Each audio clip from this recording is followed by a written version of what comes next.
ఏం రాజకీయం ఇది? పబ్లిక్ న్యూసెన్స్లో ఉంది.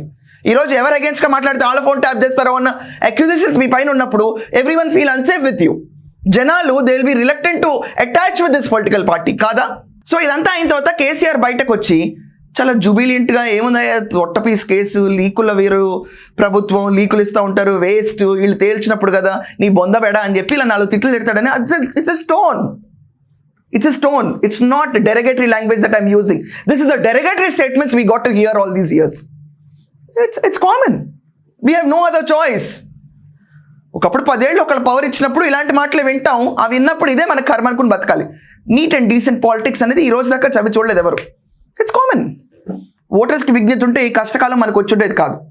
సో ఎక్కడా కూడా కేసీఆర్ స్టేట్మెంట్స్ చేయాలి. ఒక నిరాశ కనిపించింది మొహంలో, కళ్ళల్లో ఎక్కడో తెలియని ఒక భయం. బయటకు వచ్చి ప్రతి ఒక్కళ్ళకి he was weaving his hand, కానీ భయం మాత్రం స్పష్టంగా నాకు కనిపించింది. చాలామంది వ్యూవర్స్ వాళ్ళ ఒపీనియన్ ఉండొచ్చు, టయర్డ్ అయిపోయారని ఉండొచ్చు. ఏం పర్లేదు, 6:30కి ఆయన టీ బ్రేక్ కూడా ఇచ్చారు. దాని తర్వాత లిటరలీ ఇంకొక 1 hour 15 minutes నడిపిన తర్వాత బయటకు వచ్చారు. ఆయన బయటకు వచ్చిన తర్వాత ప్రెస్ని అడ్రస్ చేసి ఉండాల్సింది. ఇదంతా కాకుండా ప్రెస్ పైన దాడి, ఇది కామనే. ఇవన్నీ అనైతికంగా చాలా ప్లెజెంట్గా జరుగుతున్న ఇష్యూసే. జగన్మోహన్ రెడ్డి అయితే కేక్ తినిపోమంటాడు. It's common. ఇది ప్రజాస్వామ్యం అంటే ఇలా నడుస్తూ ఉంటాయి. సో వీళ్ళని మనం ఎన్నుకోవాలి. వచ్చేసరి నాకు ఓటేయని అడుగుతారు. సో ఇలా గులాబీల జెండాలమ్మ పాటలు ఎంత బాగున్నాయో మన పరిపాలన కూడా అంతే బాగుంటే ఈ స్థితి వచ్చి ఉండేది కాదు.